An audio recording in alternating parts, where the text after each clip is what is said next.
Puji Tuhan, selamat pagi keluarga besar GPDI Tiberias Bogor. Apa kabarnya? Pasti dipelihara Tuhan, bukan? Walaupun kita banyak mengalami tantangan, tapi kita ada sampai pagi hari ini karena kekuatan, karena kemurahan Tuhan dalam hidup kita. Kita akan dengarkan firman Tuhan pada pagi hari ini. Mari kita berdoa, saudara. Kami bersyukur buat hari yang baru, di mana kami boleh bernafas, kami dapat melakukan aktivitas dengan segala apapun yang harus kami kerjakan pada pagi hari ini. Sebelumnya, kami rindu diisi oleh kebenaran firman-Mu yang menjaga kami, yang menuntun kami. Mari berfirmanlah Tuhan, Roh Kudus berkarya, biar kami mengerti apa yang menjadi kehendak-Mu untuk kami lakukan. Mampukan kami untuk menjadi pelaku firman-Mu Tuhan. Kami sambut firman-Mu dalam nama Tuhan Yesus Kristus. Haleluya. Amin. Puji Tuhan, saudara-saudara. Kita bertemu lagi pada pagi hari ini. Setelah sekian lama ya, saya tidak ada di renungan pagi. Tapi saya bersyukur pagi hari ini dapat menyampaikan firman Tuhan di dalam Matius pasalnya yang ke-25, ayatnya yang ke-13. Firman Tuhan berkata, "Karena itu, berjaga-jagalah, sebab kamu tidak tahu akan hari maupun akan saatnya." Diberikan judul firman Tuhan pada pagi hari ini, yaitu menantikan kedatangan Sang Raja. Apakah hati kita sampai saat ini masih merindukan kedatangannya? Ada beberapa orang yang berkata, firman Tuhan ini sudah begitu lama dari sejak dulu kala, tetapi kok Tuhan Yesus nggak datang-datang? Karena segala sesuatu ada masanya, saudara-saudara. Dan hidup dalam dunia ini kita pun ada saatnya kita meninggal. Tetapi ada juga orang-orang yang diizinkan Tuhan tetap hidup sampai kedatangan Yesus yang kedua kali, saudara-saudara. Ada tanda-tandanya ya, tetapi kita tidak masuk di situ, tapi kita mau belajar bagaimana sikap hati kita dalam menantikan kedatangan Tuhan Yesus yang kedua kali. Firman Tuhan itu ya dan amin, saudara-saudara. Kalau kita masih hidup sampai saat ini, itu kesempatan kita untuk berbuat hal-hal yang menyenangkan Tuhan. Yang pertama, sikap hati yang harus kita ambil adalah, yang harus kita miliki, berjaga-jaga. Apa sih artinya berjaga-jaga, saudara-saudara? Berjaga-jaga itu adalah siap. Kapanpun Tuhan Yesus datang, kita siap. Mungkin kita tidak hidup sampai Tuhan Yesus datang kedua kali, tapi kita dipanggil Tuhan, kita meninggal, kita masuk di dalam Firdausnya Tuhan, saudara-saudara. Dan orang yang tidak percaya kepada Tuhan masuk dalam Hades, di dalam alam maut. Tetapi saatnya nanti seperti kita sudah dengar firman Tuhan, kebangkitan orang mati dalam Tuhan itu akan dibangkitkan ketika Tuhan Yesus datang yang kedua kali, saudara-saudara. Yang penting kita siap. Walaupun Tuhan panggil kita saat-saat ini, kita siap.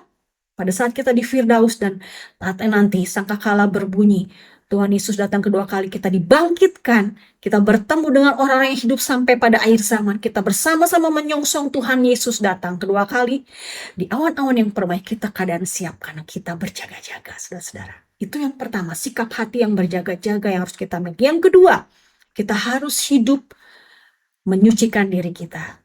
Artinya dalam kekudusan, saudara-saudara, kita sudah ditebus oleh darah Yesus. Tapi Tuhan katakan dalam firman-Nya, kerjakanlah keselamatanmu dengan takut dan gentar.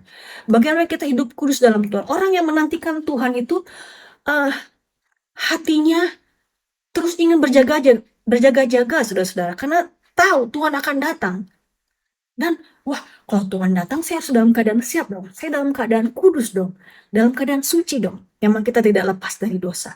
Tapi ketika kita dengar firman Tuhan setiap hari dan Roh Kudus menuntun kita akan diperbaharui dari hari ke hari. Pada saat kita melakukan kesalahan, kita minta ampun.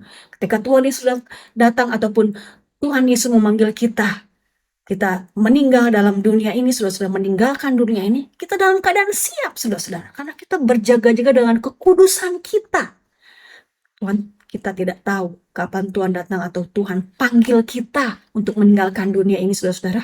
Tapi yang penting kita mau hidup kudus di hadapan Tuhan. Kita buka di dalam 1 Yohanes 3 ayatnya yang ketiga.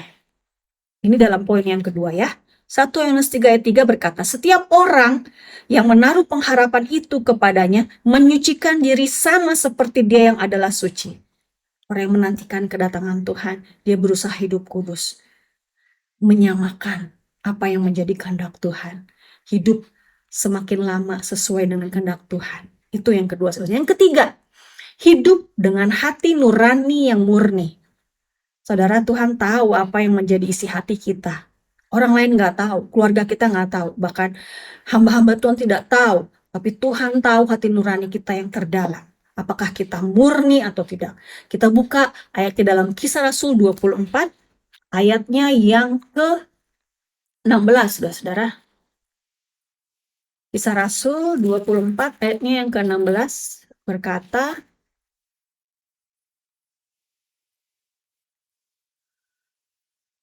saudara,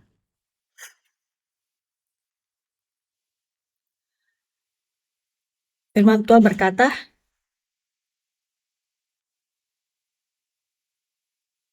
sebab itu, aku senantiasa berusaha untuk hidup dengan hati nurani yang murni di hadapan Allah dan manusia. Kita berusaha untuk hidup hati nurani dengan hati nurani yang bersih, saudara-saudara ya, yang murni di hadapan Tuhan dan manusia. Ketika Tuhan Yesus datang kedua kali atau Tuhan jemput kita, kita meninggalkan dunia ini, kita dalam keadaan hati yang murni berkenan di hadapan Tuhan. Itu yang Tuhan mau. Yang ketiga itu, saudara-saudara. Yang keempat adalah kita hidup dengan melipat gandakan setiap talenta yang Tuhan berikan. Setiap kita dikaruniakan talenta, saudara-saudara. Di dalam Matius 25, di situ dikatakan dalam ayat 21, 23 tentang perumahan talenta. Saudara sudah baca kan, sudah dengar bahwa itu kita diminta pertanggungjawaban. Sekecil apapun yang Tuhan berikan, Tuhan pasti kasih. Walaupun itu mungkin hanya satu, tapi Tuhan mau pertanggungjawabannya itu. Nanti Tuhan akan tanya, apakah kita sudah kerjakan kepercayaan yang Tuhan sudah berikan dalam hidup kita, talenta apapun, dalam bentuk apapun, Tuhan itu nanti tanya, saudara-saudara ya. Kita harus siapkan. Itu hal yang keempat. Yang terakhir, kita harus hidup bersiap menghadapi aniaya karena kita memiliki iman kepada Kristus. Tidak selamanya hidup kita mudah, saudara-saudara. Seringkali kita menghadapi aniaya dalam lingkungan kita ya. Aniaya itu dalam bentuk apapun. Mungkin itu cemooh, mungkin kita dibully, mungkin kita dikucilkan, saudara-saudara ya.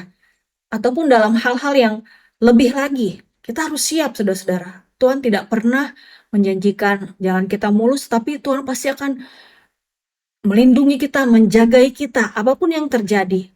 Jiwa kita aman dalam Tuhan, roh kita aman dalam Tuhan, saudara-saudara. Untuk mempertahankan iman kita kepada Kristus. Ada harga yang harus kita bayar. Tidak perlu takut, saudara-saudara. Kita akan hadapi itu bersama dengan Tuhan. Dan Tuhan pasti akan menolong kehidupan kita. Ada 5 hal yang sudah saya berikan, itu menjadi perenungan bagi kita semua, saudara-saudara. Bagaimana hidup kita sekarang? Untuk supaya kita tetap terjaga. Itulah yang Tuhan inginkan dalam hidup kita. Dan kita mau di dalam hidup kita sehari-hari, kita terus menjadi orang-orang yang hidup berkenan melakukan kehendak Tuhan, saudara-saudara. Kalau kita menemukan orang-orang yang kira-kira memiliki iman yang belum kuat, kita harus menghargai dia. Kita harus membawa dia kepada jalan kebenaran dengan langkah-langkah yang tidak terlalu menentang dia, saudara-saudara. Ada beberapa orang di sekitar kita mungkin yang imannya sedang bertumbuh. Kita boleh juga dukung mereka, saudara-saudara ya. Nah, saudara-saudara, kita saat ini kita mau bertanya dalam kehidupan kita. Apakah kita sudah siap kalau Tuhan Yesus datang kedua kali atau Tuhan Yesus menjemput kita untuk ada dalam Firdaus-Nya? Saya katakan Firdaus itu adalah transit, saudara-saudara ya. Bahwa pada saatnya kita semua akan bersama-sama bertemu dengan Tuhan di awan-awan yang permai. Siap, saudara-saudara. Saya harus siap, saudara harus siap. Menantikan kedatangan Tuhan. Kapanpun Tuhan panggil kita, kita dalam keadaan siap. 5 hal ini. Ingat baik-baik, saudara-saudara. kuat dalam Tuhan, dan tetap memiliki iman kepada Tuhan, tetap bersekutu dengan saudara seiman, itu yang saling menguatkan. Kita akan berdoa, bersyukur buat firman Tuhan yang telah kami dengar pada pagi hari ini. Apapun keadaan kami Tuhan, tantangan di akhir zaman ini, kami tetap berpegang kepadamu, menantikan kedatanganmu yang kedua kali, Tuhan Yesus. Ataupun Kau memanggil kami, untuk kami dalam Firdaus Tuhan, dan kami akan bersama-sama dalam awan yang permai. Tuhan, tolong kami agar kami memiliki iman yang teguh. Engkau mendapatkan kami tetap setia di hadapan-Mu. Tolong kami sepanjang hari ini, kami menjaga iman kami dari hari ke hari. Ikat kami dengan tali kasih Tuhan, keluarga besar GPD Tibus Bogor, lindungi kami. Bahkan dalam setiap pekerjaan, sekolah, kuliah kami, usaha kami, diberkati Tuhan. Ini yang menjadi sembahyang kami hasilkan di dalam nama Yesus. Kami sudah berdoa dan menerima firman. Haleluya. Amin. Selamat beraktivitas. Tuhan Yesus menyertai.